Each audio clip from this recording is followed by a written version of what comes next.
Crypto মার্কেটের সামনে বড় বিপদ অপেক্ষা করছে। আগামীকাল এফওএমসি মিটিং হলে মার্কেট কি ক্র্যাশ করে যাবে? যে ডাটাগুলো উঠে আসছে আমাদের হাতে তা দেখে অন্তত সেটাই মনে হচ্ছে। হ্যালো ক্রিপ্টো ইনভেস্টার্স, আমি Jeet and you are watching our new channel Bong crypto 2.0। So হঠাৎ করে এমন কি হলো যার জন্য আমরা বলতে বাধ্য হচ্ছি মার্কেটে কিন্তু ক্র্যাশ আসতেই পারে। অনেকেই মনে করছে এফওএমসি মিটিং হয়ে দাঁড়াতে পারে একটা টার্নিং পয়েন্ট, কারণ সেই সময় থেকে আমরা একটা ক্যাটালিস্ট পাবো। আমরাও বারবার বলে আসছি এবং ওই দিন থেকে মার্কেট ঘুরে দাঁড়াতে পারে, বিভিন্ন অল্ট কয়েনগুলো পারফর্ম শুরু করতে পারে। তো একদিন আগে এসে হঠাৎ এমন কি ডাটা উঠে এলো যার জন্য আমরা বলছি যে মার্কেটে কিন্তু সিরিয়াস একটা প্রবলেম ফেস করতে চলেছে এবং প্রবণতা আছে মার্কেটে বেশ খানিকটা প্লামেট হওয়ার। এটা কোনো রকম কিন্তু আপনাদেরকে ভয় দেখানোর জন্য আমরা বলছি না, ভিডিওটা পুরোটা দেখুন। আজকের ভিডিওটা কিন্তু খুব ইম্পর্টেন্ট হতে চলেছে, এই সমস্ত বিষয় নিয়ে ডেসক্রাইব করব। দেখার পর যদি ভিডিওটা ভালো লাগে অবশ্যই লাইক দিয়ে মোটিভেট করতে ভুলবেন না। চ্যানেলে নতুন হলে সাবস্ক্রাইব করার পাশাপাশি বেল বাটনটা টিপে দিন, আর অবশ্যই আমাদের টেলিগ্রাম চ্যানেলে জয়েন হয়ে যেতে বলবেন না, যার লিঙ্ক প্রতিটা ভিডিও ডেসক্রিপশন সেকশনে পেয়ে যাবেন।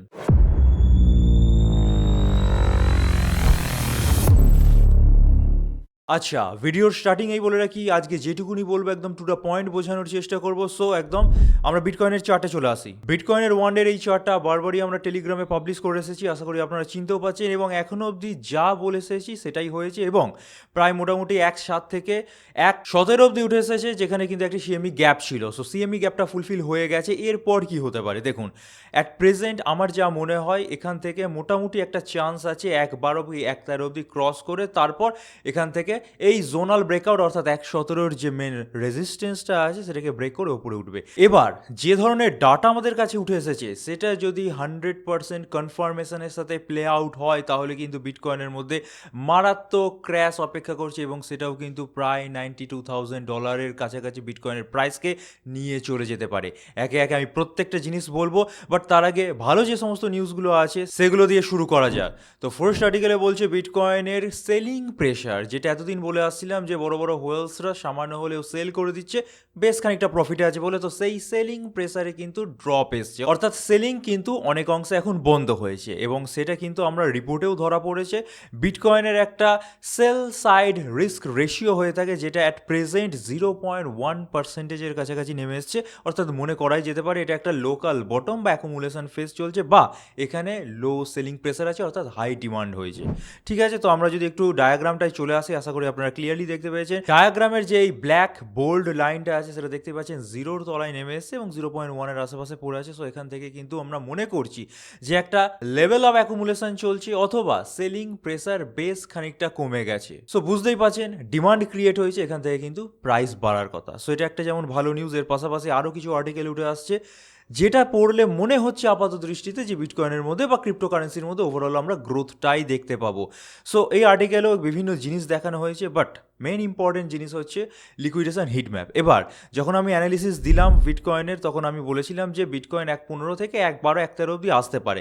তার কারণটা কি, আমরা যদি একটু হিট ম্যাপে চলে আসি তাহলে বুঝতে পারবো। হিট ম্যাপটা আমি বড় করে নিচ্ছি, দেখুন হিট ম্যাপের ওপরের দিকে বিশেষ কোনো লিকুইডেশন নেই, যা আছে 1.17-র ওপরে আছে। এবার প্রাইস এখন 1.15-র কাছাকাছি যেহেতু আছে এবং তলার সাইডে মোটামুটি 1.13 1.12 অবধি কিন্তু ইজিলি বেশ কিছু লিকুইডেশন আছে। তো সেই অনুযায়ী কিন্তু ইজিলি লংয়ের দিকের পজিশনগুলো এখানে লিকুইডেট করার পরই মার্কেট ফার্দার মোর বাড়বে।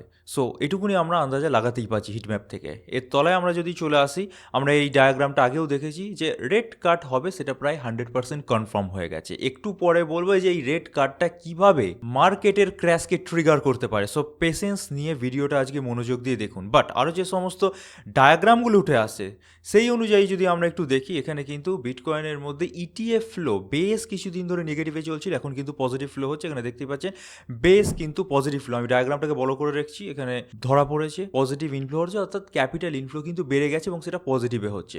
এরপরে যদি চার্টে চলে যায়, এখানে দেখতে পাবেন বিটকয়েনের সাপ্লাই মার্কেটে যা আছে তার তুলনায় ইটিএফ এর নেট ফ্লো বেশি আছে, অর্থাৎ এই জিনিসটাও কিন্তু বিটকয়েনের প্রাইস র্যালিকে বা আপসাইড মুভমেন্টকে ট্রিগার করে। করারই কথা। সো এতগুলো সমস্ত কিন্তু পজিটিভ নিউজ উঠে আসছে। এর পরের আর্টিকেলে চলে যাচ্ছি। পরের আর্টিকেলও কিন্তু ভালো, অর্থাৎ পজিটিভ। দেখতেই পাচ্ছেন বিটকয়েন স্কারসিটি ইন্ডেক্স স্পাইক। এবার বিভিন্ন ধরনের ইন্ডেক্স হয়, তার মধ্যে স্কারসিটি ইন্ডেক্স, এবং স্কারসিটি মানেই বুঝতে পারছেন যে বিটকয়েনের যে পরিমাণ সাপ্লাই আছে তার তুলনায় ডিমান্ড বেশি আছে, তো একটা স্কারসিটি তৈরি হয়েছে। এবং এই স্কারসিটিটা বেশ ভালো পরিমাণে তৈরি হয়েছে, যেটা লাস্ট জুন মাসে গিয়ে অবজার্ভ করা গেছিল। এবার একটু যদি আর্টিকেলটা আপনাদেরকে পড়ে বোঝাই, this means the available supply of bitcoin on Binance. এই যে ডায়াগ্রামটা উঠে এসেছে সেটা বাইন্যান্সের রিপোর্ট অনুযায়ী উঠে এসেছে, কারণ বাইন্যান্সের মধ্যে হিউজ ভলিউম থাকে, ঠিক আছে। Had suddenly shrunk which usually indicates two things, either massive withdrawal, অর্থাৎ বড় বড় যারা ক্যাপিটালিস্ট গ্রুপ আছে তারা বাজার থেকে প্রচুর পরিমাণে মাল করে কিনছে, এখানে সেটা বিটকয়েন ইথেরিয়াম হতে পারে। তারপর সেগুলো তারা তাদের পার্সোনাল ওয়ালেটে শিফট করে নিচ্ছে। তার পাশাপাশি investor or selling pressure has decreased, যেটা প্রিভিয়াস আর্টিকেলে আমি কভার করলাম। অর্থাৎ এতদিন অবধি যে সেলিং প্রেসার বা প্রফিট বুকিং পালা চলছিল সেটা কমে গেছে। এর ফলে একটা ডিমান্ড গ্যাপ তৈরি হয়েছে, যে কারণের জন্য কিন্তু মার্কেটে সার্জ আসতে পারে।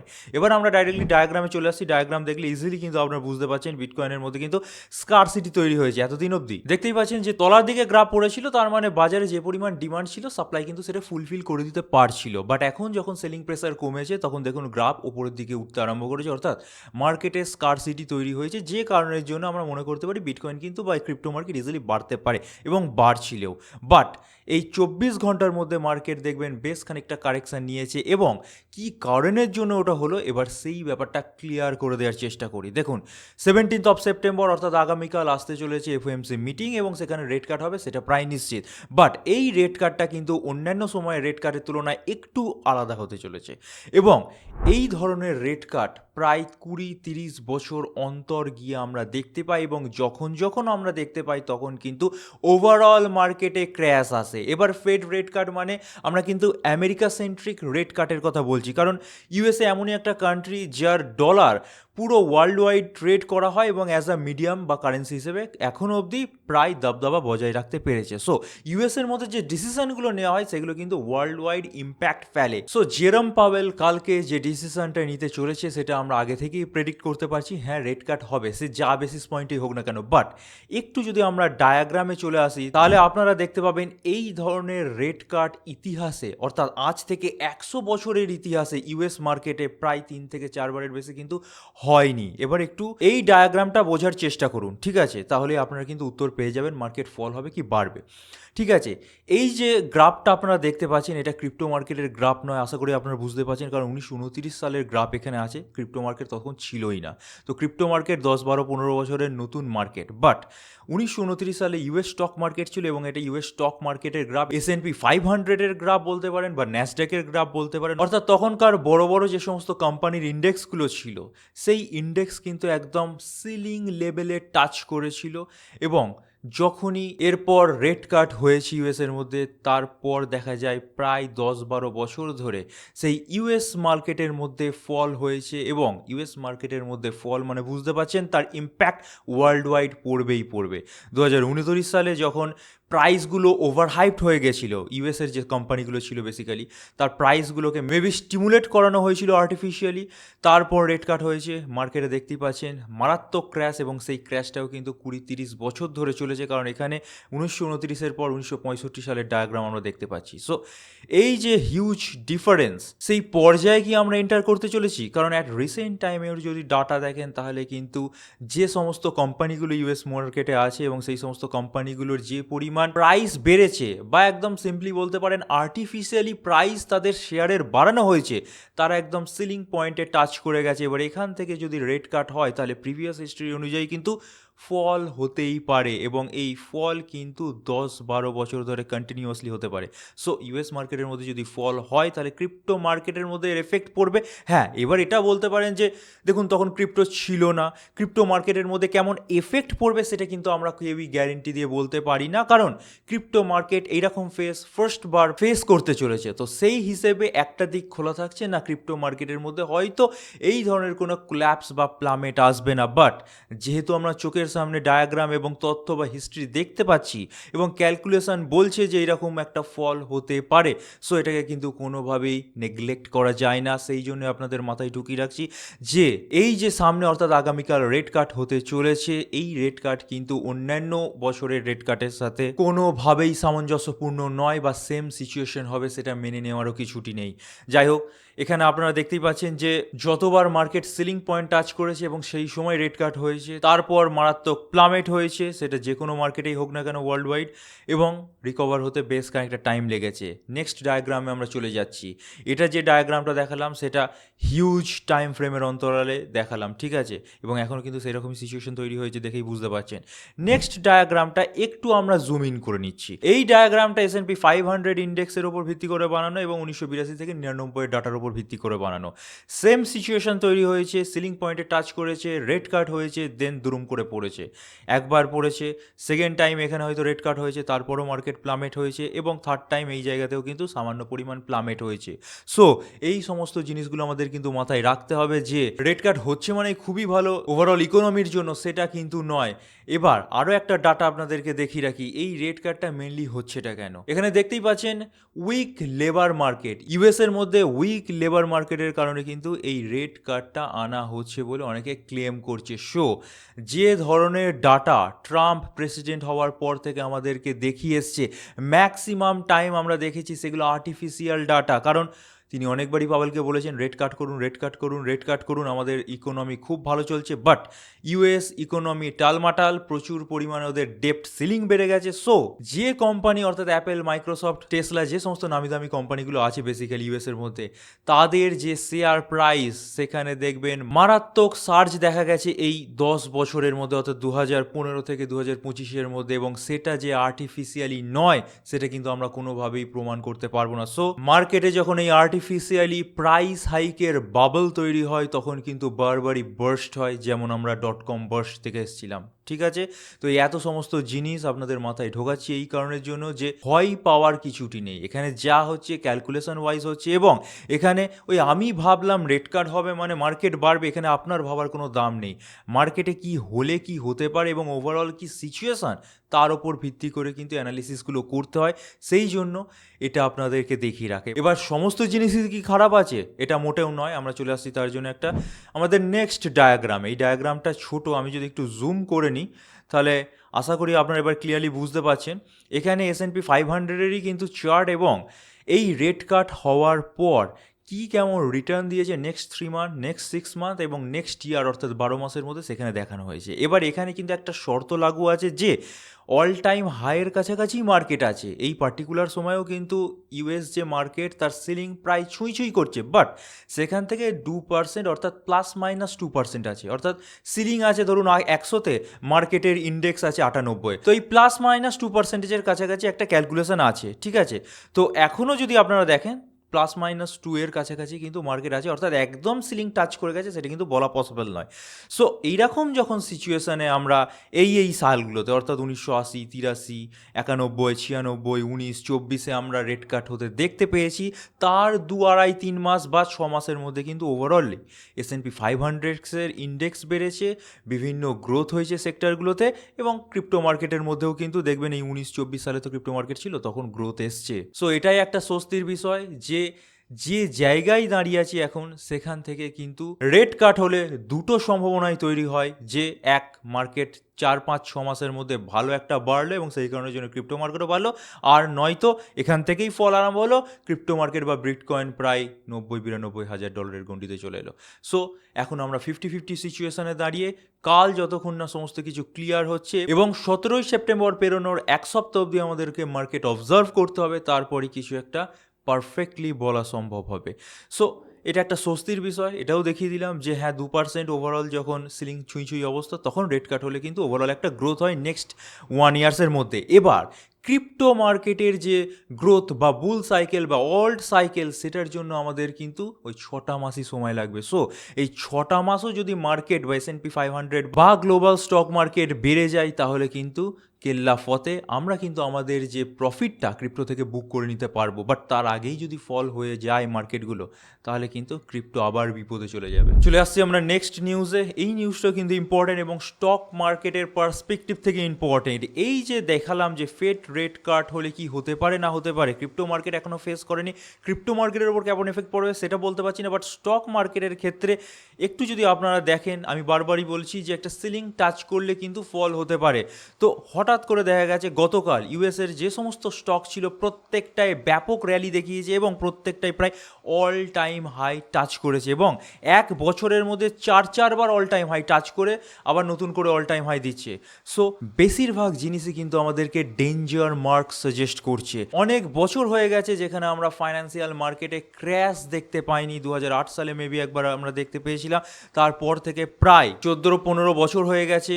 অনেক স্টক তাদের প্রাইসকে আর্টিফিশিয়ালি বাড়িয়েছে। সো এর বার্স্ট কিন্তু হবেই। শুধু এইটুকুনি আপনারা ক্রস ফিঙ্গার করুন যে এই বার্স্টটা যাতে 6-8 মাসের মধ্যে না হয়ে যায়, তাহলে আমরা সেফ থাকবো। 6-8 মাস পর হলে হোক, আমাদের কিচ্ছুটি যায় আসে না, কারণ এই ক্রিপ্টো মার্কেট বা অল্ট কয়েনগুলো বাড়ার জন্য 6-8 মাস টাইমই লাগবে। 6-8 মাসের মধ্যে পারফর্ম করে গেলে আমরা বেঁচে বেরিয়ে যাব, যেটুকুনি প্রফিট হওয়ার হয়ে যাবে। সো তারপর ভাড়মে যায় যে যা খুশি করুক, ঠিক আছে? শুধু এইটুকুনি ক্রস ফিঙ্গার করুন এবং মনে করে চলুন যে 6 মাস 8 মাস যেন কিছুটি না হয়। সো ওভারঅল শুধু ক্রিপ্টো মার্কেট নয়, world wide financial condition historical কি দেখে এসেছি এবং এরপর কি হতে পারে সেই বিষয়ে একটা আন্দাজা দেওয়ার চেষ্টা করলাম। আশা করি এই ধরনের বক্তব্য আপনারা অন্য কারোর কাছ থেকে শুনতে পাবেন না। সো শুনে ভালো লাগলে, কিছু বুঝতে পারলে অবশ্যই এই ধরনের ভিডিওগুলোকে লাইক দিন, শেয়ার করে দিন, যাতে আমরাও মোটিভেটেড হই এই ধরনের ইনডেপথ অ্যানালিসিসগুলো আপনাদের সাথে করার। ঠিক আছে, নেক্সট আর্টিকেলগুলো কভার করব। তার আগে বলে রাখি যে গত পরশু আমি যে ভিডিওটা দিয়েছিলাম, অর্থাৎ এই যে 17 সেপ্টেম্বর কিনুন, কিছু অল্ট কয়েন সাজেস্ট করেছিলাম, সেই অল্ট কয়েনগুলো কিন্তু সেই জায়গা থেকে 5-7% করে প্লামেট হয়ে গেছে। এবার অনেকেরই কোশ্চেন যে এই অল্ট কয়েনগুলো কি এখনও কিনে রাখবো? তো আমি মনে করি মার্কেটের এখন যে অবস্থা, অবশ্যই কিনে রাখুন। বাট যে টিপিগুলো দিয়েছিলাম সেই টিপিগুলো, হায়েস্ট টিপি বেসিক্যালি, ওইটুকুনি চেস করার কিছু নেই। মোটামুটি প্রফিটে চলে এলে, একটা ঠিকঠাক প্রফিট হয়ে গেলে বেসিক্যালি আপনারা সেল করে দিতে থাকবেন। আর এই ভিডিওটা যারা দেখেননি অবশ্যই দেখতে পারেন, কারণ কয়েনগুলো ভালো। টেকনিক্যাল ওরিয়েন্টেড যদি কথা বলি, তাহলে কয়েনগুলো কিন্তু যে জায়গায় পড়ে আছে, অর্থাৎ বেশিরভাগ রিটেস্টিং জোনে চলে এসছে, ঠিক আছে? এই জায়গা থেকে সার্চ হওয়াটাই স্বাভাবিক। তো টেকনিক্যালি অনুযায়ী কিন্তু এই কয়েনগুলো বাড়তে পারে। সো এখনও যারা কিনেনি কিনে নিতে পারেন, আর যারা কিনেছেন তারা ডিসিএ করতে যাবেন না, একটু সময় দিন। যদি আরও খানিকটা পড়ে যায় আমি বলে দেবো ডিসিএ করতে, বাট এখনই ডিসিএ করবেন না। এখান থেকে যদি বেড়ে যেতে থাকে তাহলে ঠিকঠাক রেঞ্জ বরাবর দেখে প্রফিটে আসলে সেল করে দেবেন। যে টিপিগুলো দিয়েছিলাম, হায়েস্ট টিপি বেসিক্যালি, অত অবধি চেস করতে যাবে না, ঠিক আছে? আচ্ছা, বলে দিলাম কয়েনগুলোতে কী করা উচিত। অনেকেই কোশ্চেন করছিলেন, আশা করি ভিডিওটা শুনছেন তারা বুঝে গেছেন বা উত্তর পেয়ে গেছেন। চলে আসছে আমাদের নেক্সট আর্টিকেলে। সোলানা কয়েনের মধ্যে কিন্তু একটা ব্যাপক ইম্প্রুভমেন্ট দেখতে পেয়েছি এবং অল্ট কয়েনগুলোর মধ্যে মার্কেট শিফট হচ্ছে। ফার্স্টে বিএনবিতে শিফট হয়েছে, সোলানার মধ্যে শিফট হয়েছে, এক্সআরপিতে শিফট হয়েছে, এবং এই কয়েনগুলোর মধ্যেও কিন্তু ইনস্টিটিউশনস বাইং চলছে, ঠিক আছে? তো এরকমই একটা রিপোর্ট ধরা পড়েছে যে হিলিয়াস মেডিকেল টেকনোলজিস, এরা কিন্তু $500 মিলিয়ন দিয়ে কিন্তু সোলানার একটা ট্রেজারি এস্টাবলিশ করতে চলেছে। এবং তার পাশাপাশি সোলানার যদি আমরা একটু চার্টের দিকে চলে আসি, এটা উইকলি চার্ট কিন্তু, ঠিক আছে? তাহলে আমরা দেখতেই পাচ্ছি যে রেজিস্ট্যান্সটা একবার ক্রস করে উঠতে চেয়েছিল, একবারের চেষ্টায় কোনো কয়েনই আজ অবধি তার রেজিস্ট্যান্স ব্রেক করতে পারেনি। সোলানারও সেম অবস্থায়, ফান্ডামেন্টাল কয়েনগুলোর কথা বলছি বেসিক্যালি। তো সেকেন্ড বার কিন্তু ট্রাই নিয়েছে এবং উইকলি চার্ট অনুযায়ী মোটামুটি আমরা মনে করছি মার্কেট যদি খুব খারাপ না যায়, অর্থাৎ যে ব্যাডটা আমরা প্রেডিক্ট করলাম সেই ব্যাডটা যদি না হয়, তাহলে কিন্তু এইবারেই সোলানা 250 লেভেলের যে মেন রেজিস্ট্যান্সটা আছে প্রপারলি ব্রেকআউট করে বেরিয়ে যাবে। এরপর বুঝতেই পারছেন যে নতুন একটা অল টাইম হাই দেবে। সো সোলানা কয়েনের মধ্যে ইনভেস্টমেন্ট আসছে। সোলানা জাতীয় যে সমস্ত কয়েনগুলো আছে, mainstream coin, layer 1 coin বা লেয়ার 2 কয়েন, এবং তাদের মধ্যে লার্জ ক্যাপ অল্ট কয়েন, এদের দিকে বেশি করে নজর রাখুন, ঠিক আছে? এবার একটু ইটিএফ এর পালায় চলে আসছি। ইটিএফ কিন্তু প্রচুর কয়েনের প্রপোজড আছে, এসএসসি বারবার ডিসমিসাল করে দিচ্ছে। বাট মনে করা হচ্ছে এক্সআরপির একটা ইটিএফ আছে, বিটওয়াইজের ইটিএফ মেবি, এটা কিন্তু এই সপ্তাহের মধ্যে অ্যাপ্রুভাল পেয়ে যেতে পারে। এবার পেয়ে গেলে এক্সআরপি কয়েনের মধ্যে কিন্তু প্রাইস সার্চ দেখা যেতে পারে। গত পরশুর ভিডিওতে আমি এক্সআরপি কিন্তু সিগন্যাল হিসেবে দিয়েছিলাম, আশা করি কয়েনটা নিয়েছেন। কালকেও কিন্তু আমরা টেলিগ্রামে আপডেট দিয়ে জানিয়ে দিয়েছিলাম যে এক্সআরপি কয়েন যে জায়গায় কিনতে বলা হয়েছিল সেই জায়গা থেকে আরও পারফেক্ট জায়গায় এসে দাঁড়িয়েছে, সেখান থেকে কিন্তু আপনারা কিনতেই পারেন। সো এখনও যারা টেলিগ্রামে জয়েন করে নিয়ে এই ধরনের আপডেটগুলো মিস করছেন, অবশ্যই টেলিগ্রামে জয়েন হয়ে যান, কারণ যে রিয়েল টাইম আপডেটগুলো দেওয়ার, অর্থাৎ হঠাৎ কোনো আপডেট এলো সেগুলো দিয়ে দেওয়ার, সেগুলো কিন্তু আমরা টেলিগ্রামেই দিয়ে থাকি আগে। ঠিক আছে, তো এক্সআরপি কয়েনের মধ্যে এরকম একটা সিচুয়েশন তৈরি হয়েছে। আবার যদি আর একটা কয়েনের কথা বলি, দ্যাট ইজ অ্যাভালাঞ্চ। এদের বিটওয়াইজ ইটিএফ প্রপোজ করেছে, অর্থাৎ 19B4 যে ফাইলিংস হয় সেটা কিন্তু অলরেডি করে দিয়েছে, দেখতেই পাচ্ছেন। অর্থাৎ এই ধরনের কয়েনের কিন্তু ফাইলিংস বাড়ছে, বাট এসিসির কাছ থেকে অ্যাপ্রুভাল পাচ্ছে না। এবার আমরা ডাইরেক্টলি স্ক্রিনশটে চলে যাচ্ছি। এখানে দেখতে পাচ্ছেন বিভিন্ন কয়েন আছে, পারলে স্ক্রিনশট মেরে রাখুন, দুটো এরকম চার্ট আছে। আর আমি অবশ্যই আমাদের টেলিগ্রাম যে নর্মাল চ্যানেল আছে সেখানে দিয়ে দেওয়ার চেষ্টা করবো চার্টগুলো। এখান থেকে দেখলে বুঝতে পারবেন যে লাস্ট বা ফাইনাল ডেডলাইন কোন কোন কয়েনগুলোর ইটিএফ প্রপোজড আছে। ঠিক আছে, এখানে বেশিরভাগ কয়েনই দেখতে পাচ্ছেন 3টে করে ডেডলাইন ছিল, পেরিয়ে গেছে, অর্থাৎ এসিসি অ্যাপ্রুভাল দেয়নি। এবং এর পরের মাসে, অর্থাৎ 10তম মাসে, এটা 9তম মাস চলছে, 10তম মাসের মধ্যে কিন্তু প্রচুর কয়েনের ফাইনাল ডেডলাইন প্রপোজড আছে। অর্থাৎ এই ডেডলাইন অনুযায়ী এসিসির কাছ থেকে অ্যাপ্রুভাল না পেলে আমি জানি না কী হবে, হয়তো আবার একটা ডেডলাইন পড়ে যাবে, বাট 10 অর্থাৎ পরের মাসেই কিন্তু প্রচুর কয়েনের ইটিএফ ফাইলিংস এসিসির কাছে যাবে। এবার দেখা যাক এসিসি কি করে না করে। তাও আমি মনে করি একটা আধা কয়েনের কিন্তু ইটিএফ ফাইনালাইজ হয়ে যেতে পারে, অর্থাৎ অ্যাপ্রুভাল পেয়ে যেতে পারে, যার মধ্যে সোলানা পেতে পারে, এক্সআরপি পেতে পারে। এ বাদেও এখানে দেখতে পাচ্ছেন হ্যাডেবারে অনেক কয়েনের আছে, লাইট কয়েনের আছে, এইচবারের আছে, পলকা ডট আছে, ডোজ আছে। নেক্সট চার্টে চলে গেলে এখানে চেন লিঙ্ক কয়েন আছে, অ্যাপটস আছে, পেঙ্গু আছে, সুই আছে, বিএনবি আছে, নিয়ার আছে, অন্ডো আছে। ঠিক আছে, তারপর ট্রাম্প কয়েন আছে, যদিও মনে হয় না এই সমস্ত পেঙ্গু কয়েনের ইটিএফ কোনোদিন অ্যাপ্রুভাল দেবে বলে, তাও প্রপোজড আছে, দেখা যায় কি হয় না হয়। তো এই লিস্টটা আমি দিয়ে দেবো টেলিগ্রামে, অথবা আপনারা এখান থেকে স্ক্রিনশট মেরে রাখতে পারেন। ঠিক আছে, আচ্ছা চলে আসছে আমাদের আজকে লাস্ট নিউজে, এই বলে ভিডিওটা শেষ করব। পাম্প.ফান সোলানা ইকোসিস্টেমে আসা একটা মিম কয়েন প্রজেক্ট ধরতে পারেন, এবং এটা একটা এনভায়রনমেন্টও বটে, এখান থেকে অনেক কয়েন অনেকে লঞ্চও করায়। তো পাম্প.ফানের মধ্যে ব্যাপক পরিমাণে ভলিউম ইনক্রিজ হয়েছে, এবং সোলানা ইকোসিস্টেমের মধ্যেই যে সমস্ত কয়েনগুলো আছে তার মধ্যেই ভলিউম ইনক্রিজ হয়েছে। তো তার মধ্যে পাম্প.ফানও পড়ে, এবং এখানে যে পরিমাণ ভলিউম ইনক্রিজ হয়েছে দেখতে পাচ্ছেন, প্রায় বিলিয়নস অফ ডলার এখানে কিন্তু ভলিউম ইনক্রিজ হয়েছে। ডিফাইল আমার ডাটা এখানে দেখতে পাচ্ছেন। এবার আমরা যদি ডাইরেক্ট ডায়াগ্রামে চলে যাই, এখানে দেখতে পাচ্ছেন অ্যাক্সিওম চেন, হাইপার লিকুইড, অর্থাৎ হাইপ যে কয়েনটা, তার যে মেন ইকোসিস্টেম, তাদের চেয়েও বেশি এই ইকোসিস্টেমের মধ্যে ভলিউম ইনফ্লো হয়েছে, বা টিভিএল আছে বলতে গেলে। ঠিক আছে, 3.12 মিলিয়ন। সো পাম্প.ফান যে মিম কয়েনটা আছে সেটা আপনারা নজরে রাখতে পারেন, যদিও আমরা কোনো রকম কেনার পরামর্শ দিচ্ছি না, because we are not your financial advisor. ঠিক আছে, চোখে চোখে রাখুন, অ্যানালিসিস করে ঠিকঠাক বুঝলে আপনারা কিনতেই পারেন। তবে এটা বলতে পারি যে লার্জ ক্যাপ অল্টগুলো তো বাড়বেই, তার সাথে সাথে বিভিন্ন মিম কয়েনও কিন্তু টাইম টু টাইম পারফর্ম করবে, যেমন পাম্প করতে পারে, পেপে করতে পারে, বঙ্ক করতে পারে। তো এই সমস্ত মিম কয়েনগুলোর ওপরও কিন্তু আপনারা নজর রাখুন। এই বলে ভিডিওটা শেষ করছি। বেশ খানিকটা লেন্দি হলো আমি বুঝতেই পারছি, বাট যেটা বোঝাতে চেয়েছি আশা করি আপনারা ভালো করে বুঝতে পেরেছেন। এখন 50-50 একটা সিচুয়েশন তৈরি হয়েছে, যেখানে ওভারঅল যদি আমরা পর্যালোচনা করি নেগেটিভ দিকে দাঁড়িয়ে আছি, শুধু ক্রিপ্টো মার্কেটের পার্সপেক্টিভ থেকে দেখলে আমরা পজিটিভ দিকে দাঁড়িয়ে আছি। সো দেখা যাক আগামীকাল কি হয় না হয়, তারপর আমরা 1 উইক অবশ্যই মার্কেট ঠিক করে পর্যালোচনা করব, তারপরেই এক্স্যাক্ট কিছু বলা পসিবল হবে। সো এই বলে ভিডিওটা শেষ করছি। ভিডিওটা ভালো লাগলে অবশ্যই লাইক দিয়ে মোটিভেট করতে ভুলবেন না। চ্যানেলে নতুন হলে সাবস্ক্রাইব করার পাশাপাশি বেল বাটনটা টিপে দিন। অবশ্যই আমাদের টেলিগ্রাম চ্যানেলে জয়েন হয়ে যান, যার লিঙ্ক প্রতিটা ভিডিও ডেসক্রিপশন সেকশনে পেয়ে যাবেন। So this is it for today. Thank you for watching our video. Stay safe, happy investing, good bye.